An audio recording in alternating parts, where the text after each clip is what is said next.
أعوذ بالله من الشيطان الرجيم.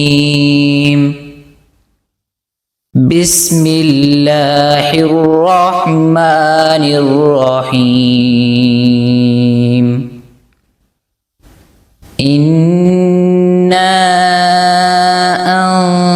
أنزلناه في ليلة القدر وما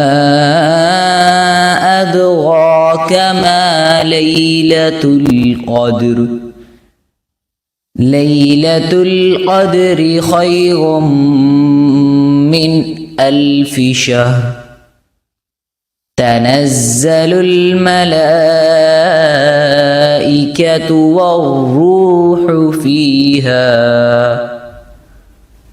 والروح فيها بإذن ربهم من كل أمر. سلام هي حتى مطلع الفجر. صدق الله العظيم.